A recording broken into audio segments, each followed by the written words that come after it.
Wonderful. Welcome back. This is webinar 3. Gosh, how are we feeling, everybody? So this is webinar 3 in a series of educational webinars on navigating my aged care. This is proudly brought to you by OPAN, the Older Persons Advocacy Network. I'm Marie Montgomery, your host for this webinar series, and shortly I will introduce this amazing panel that I have with me today. I'd like to acknowledge the great work done by COTA and the Navigators Trial, which Patricia, you're part of as well. So they're running across Australia and funded by the Australian Government. Let's have a quick look at that journey board, and as I've mentioned earlier in the 2 previous, we are only at step 2, and that's actually registering with My Aged Care.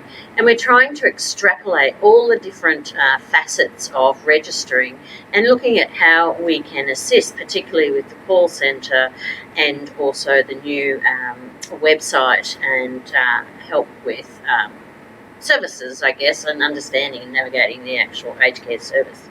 So this particular segment today will be looking at assistance with registering My Aged Care for diversity groups, so as to acknowledge and assist all Australians that are trying to register. Again, our advice here on this journey as you follow us through is to be always prepared. Research this journey as much as you possibly can well before you're acquiring aged care services. As I've said before, it's all too frequent, and it's quite sad that we deal with older Australians that have been in crisis. They're now vulnerable, they're quite unwell, and they're now looking for, representation, assistance, and also registration. So please, if you're watching this, get your finances together, your will, your power of attorney, have a little look at the My Aged Care website and get really on board and quite prepared. So let's come now to this wonderful panel. And I have Patricia Larangira, is that correct? Yes. Beautiful. Hi, welcome. Now, you've come from the multicultural communities of Illawarra, Yes. and your role is Community and Voluntary Support Coordinator. I imagine that's a pretty big role. It is. Yeah. It's quite rewarding as well. Fantastic. Yes. Good. I love passionate people. So thank you. We'll talk to you a bit more in a second. Maria Berry, hi, welcome back. Yes, our Consumer Health Representative and Aged Care Consultant. And then the very handsome young man down the end, John Watson, welcome, My Aged Care Service Manager. Contact Service Manager. I got that wrong. Contact Centre Service Manager. That's the one, yes, at Health Direct Australia. So thank you all very much for being here today. It's so important that we assist along the way. Excellent. Now, a bit of homework. In the top right-hand corner is a little chat bot, and that will assist in sending me some Q&A, and I've got 2 here as well from the last series that we will answer shortly. There's a Facebook group, so please join the Facebook group. We will send you the links that we discussed here today, and any of the tips of the trade, conversations or concerns, frequently asked questions that we can alleviate any of your concerns. Okay, so Patricia, this is the time where you get to chat about yourself. So tell me a little bit about your role, your background, and I guess what is it that you're so passionate about in regards to aged care and the elderly? Okay, so I've been working in the aged care industry for the past 10 years. Uh-huh. And so I've been through actually the whole aged care reform, and mostly with multicultural communities, was to see that the struggles that sometimes all these changes and new reforms can put to these communities. Mm-hmm. So I've always been very passionate to make sure that they have the same advantages and possibilities as other communities. And I've worked in different roles with carers, directly with clients, as well as with community groups. So Right. I have a very great understanding of what are the challenges at all different levels, Yes. and how our programs are actually able to help them throughout the processes. That's wonderful, because it's pivotal that we meet all Australians, isn't Yes. it, and assist them, and that everyone has the same opportunity. That's true. Yeah, Yeah. Beautiful. Well, thank you for doing such a great job. Maria, quickly, My background has been 30 years plus with working with older people, carer for ageing parents and navigating our health system. beautiful. Thank you, darling. And John, what your role? Yeah, so I've got over 10 years worth of experience working in contact centre environments and understanding the customer journey. And I guess I'm really passionate about this particular role because I've been fortunate enough to work in both the UK and Australia in the aged care industry. Mm-hmm. I can appreciate and understand how a small change to the customer journey can actually go a long way to help prolong someone's independence. Yeah, and this is what we're aiming to do today, is to try and assist people in that journey.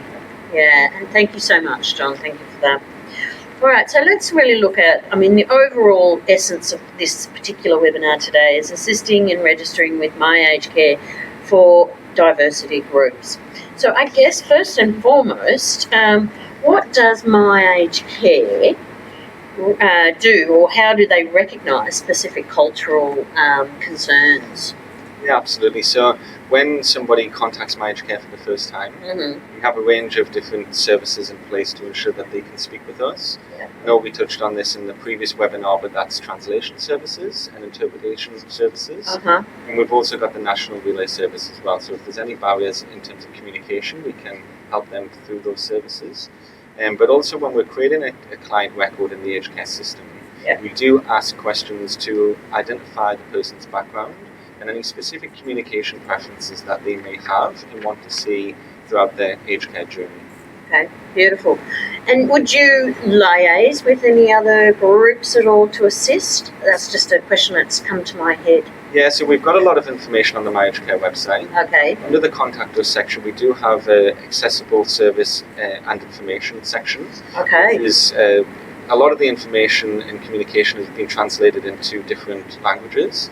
But we also do promote OPAN, for example, if somebody does need assistance Okay, and an advocate. But there is also a local-based services, such as the My Aged Care Navigators Programme, which I'll let you talk more to. Yeah. But we also recognise that within the My Aged Care Contact Centre as well. Fantastic, thank you. And that's, again, it's quite holistic in the services that we're trying to provide.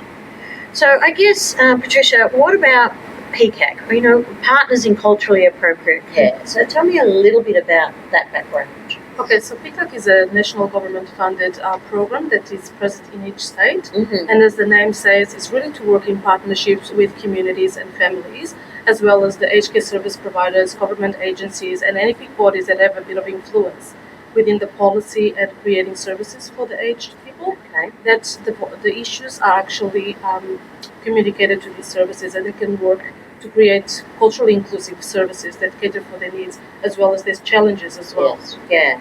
Yeah. So you're the links between all Yes. of these peak bodies, and excellent, great, that's fantastic. So that is an essential service. I guess. So, what work is being currently undertaken to improve relationships between aged care services and providers of culturally and linguistically diverse communities, and I guess other communities? Where I am focusing on, Yes. but there's LBGTI, Yes, etc. Yeah. Yeah, so under the PCAP we have, as John said, the Aged Care Navigator program, which really has the two components of working with communities to inform them about what services are available. We do a lot of educational roles, we give them a lot of information and what are the steps that they need to do to actually access those services.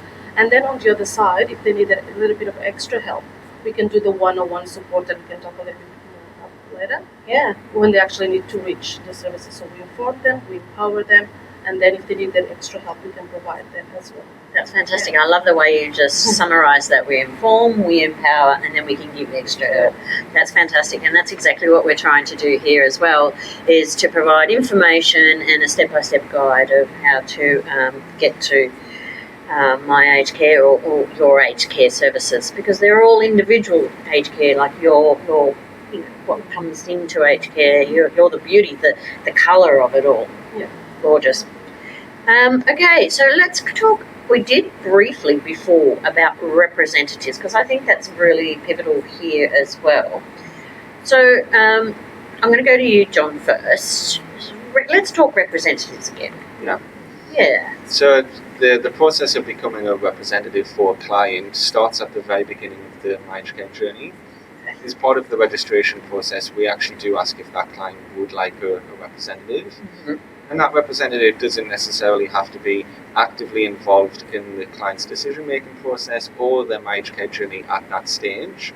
But it is important to note that as circumstances change, and maybe that client is not able to speak on their own behalf anymore, that's when that representative can really step in and help ensure that they continue to receive the care that they need.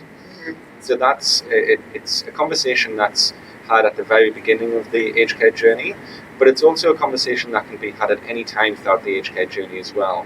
So if someone hasn't added a representative already, they can simply call the contact centre and get that representative added, or they can go on our website and fill out the appoint a representative form and then post that back to us. And once they're added as a representative, they'll be able to speak on the client's behalf.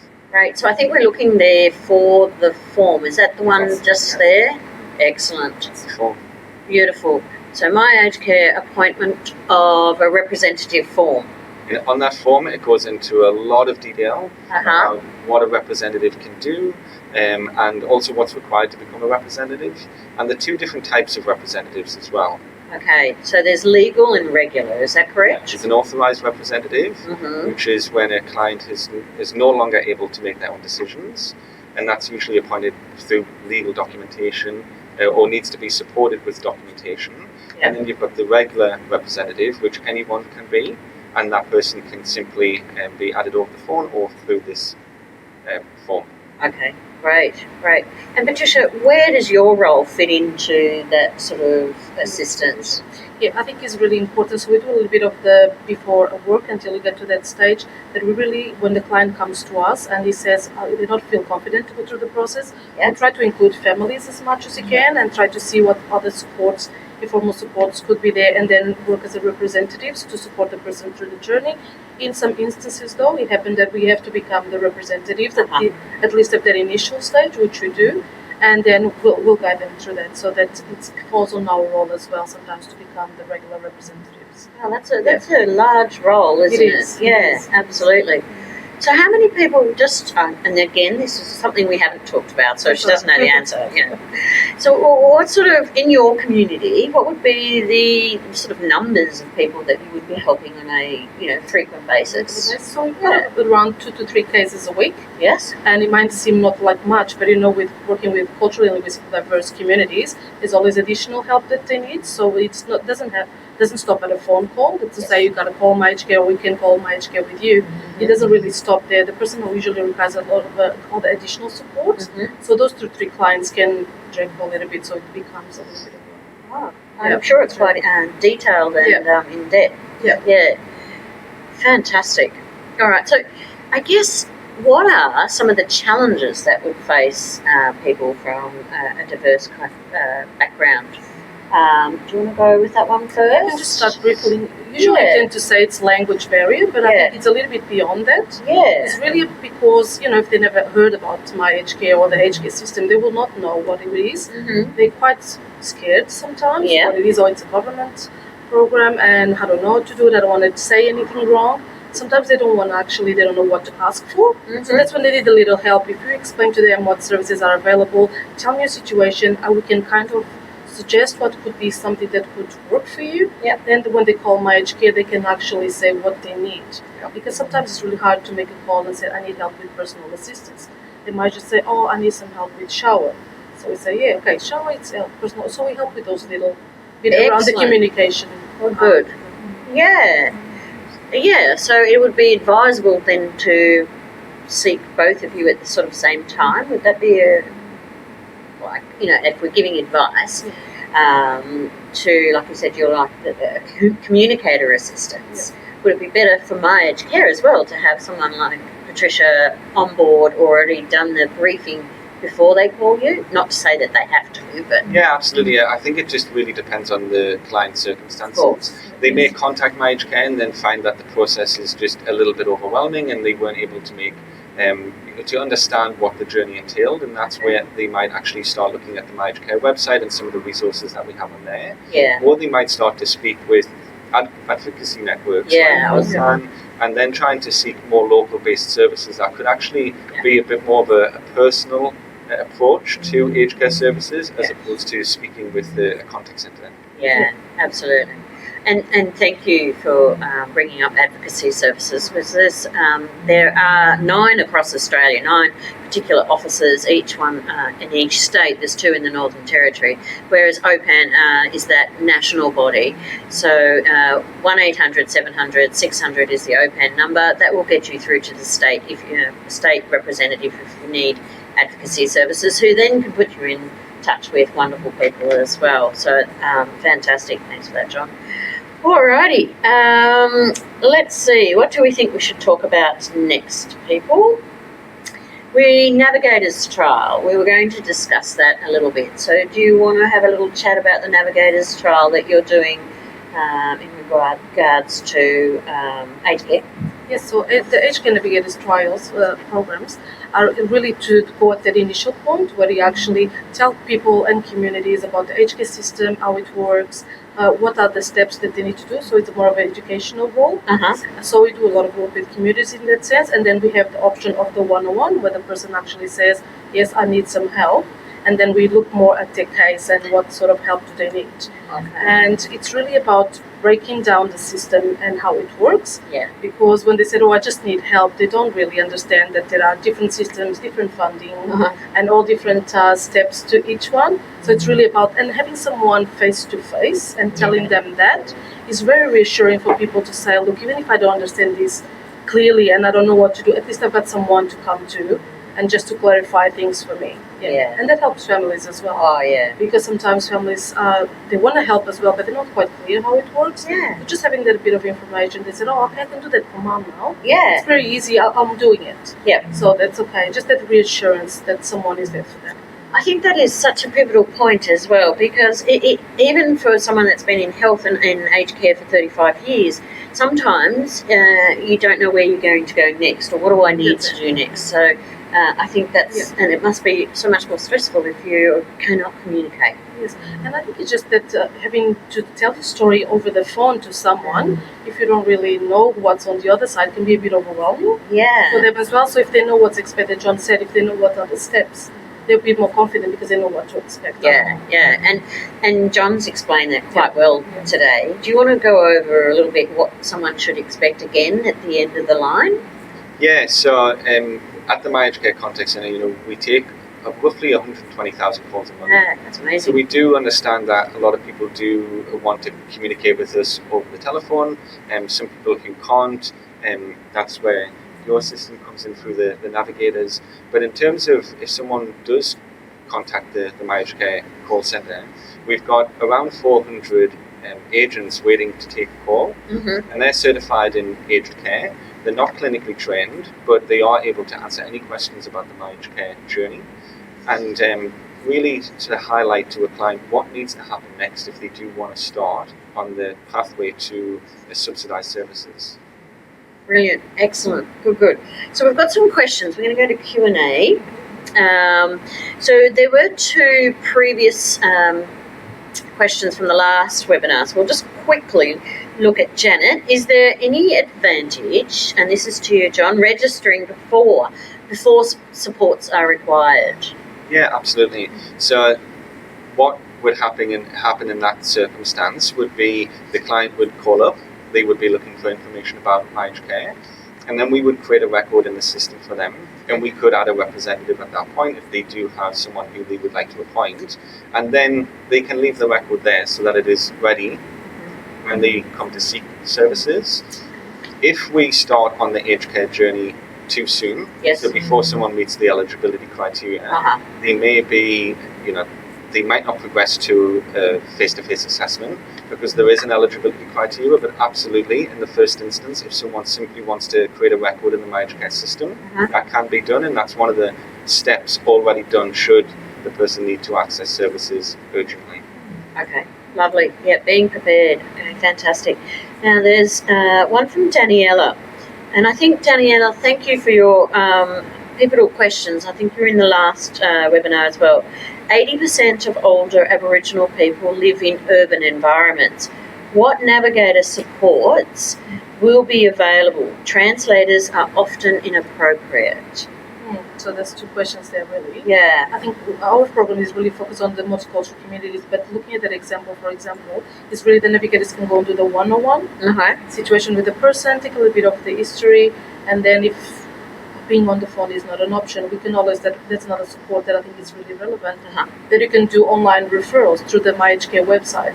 So capture a little bit of the story, does that initial contact through the to the online referral, and then MyHK will have to contact them after that. So at least that initial, I think, stage is set up. Great, thank you.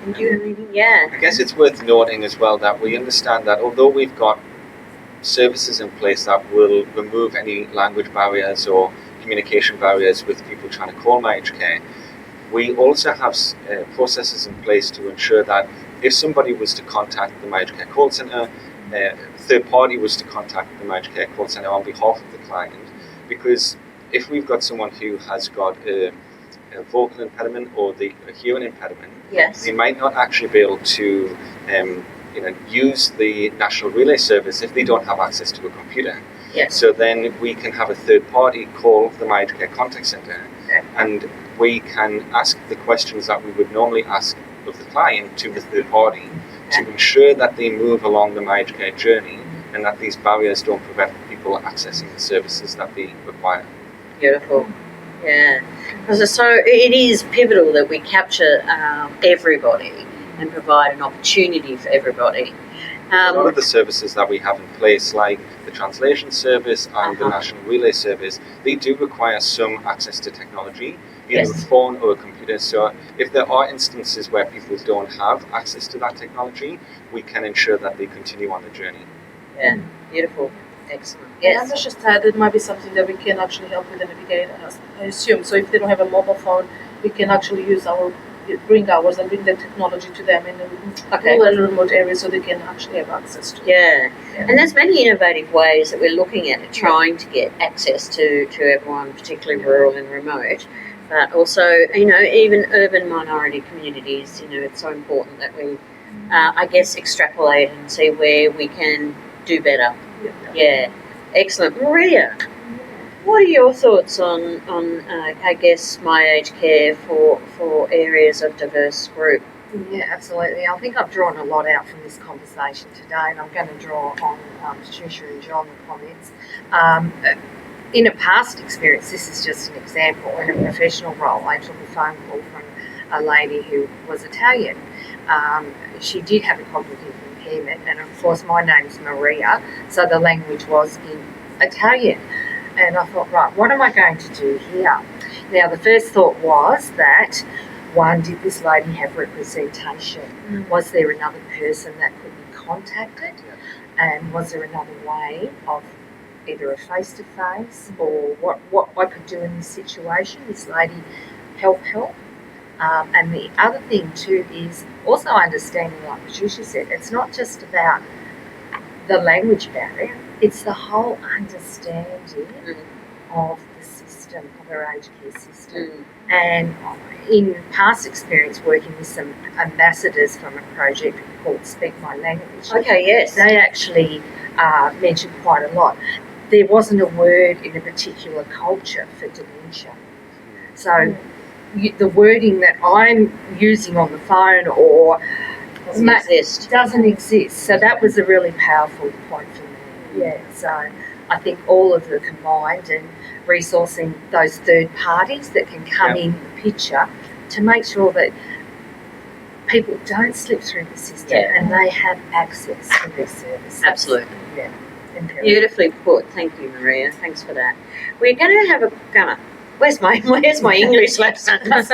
We're going now to look quickly at the National Translation Interpreters Service video.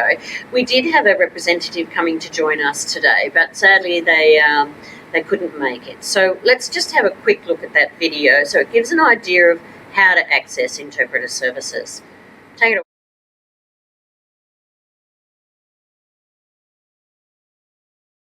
Welcome to ATIS Voice, TIS National's automated, voice-prompted, immediate phone interpreting service. ATIS Voice uses voice recognition technology to identify the language requested. Here are 5 easy steps to connect an interpreter using ATIS Voice. Step 1. Dial 1-800-131-450. Step 2. When prompted, say the language you need. Step 3. Choose the gender of your interpreter. Step 4. Enter your ATIS Voice account number and PIN, then press the hash key. Step 5. You will be given a job number. Write this down as a record of your conversation. If you request a language that is not available through ATIS Voice, you will be redirected to TIS National for operator assistance. You can also find the printable ATIS Voice help sheet in our online promotional materials catalogue that provides the 5-step process and more information about using ATIS Voice. If you're using a phone that has conferencing ability, you'll be able to conference your client into the call. Simply tell the interpreter that you need to place them on hold to call the non-English speaker. Hi, interpreter. Would you mind holding briefly while I conference with my client? Press the conference button. Dial the client's phone number. And once connected, press the conference button again to add the client to the call with the interpreter. To start using ATIS Voice now, complete the ATIS Voice application form on the TIS National website, tisnational.gov.au, or call us on 1300 655 820. ATIS Voice, an easy way to connect with an immediate phone interpreter.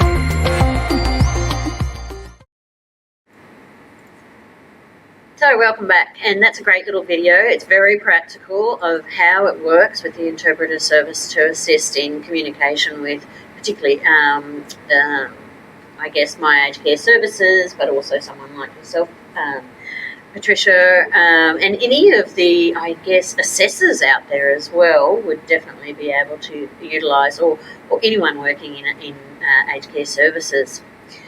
Just a quick plug to advocacy services again.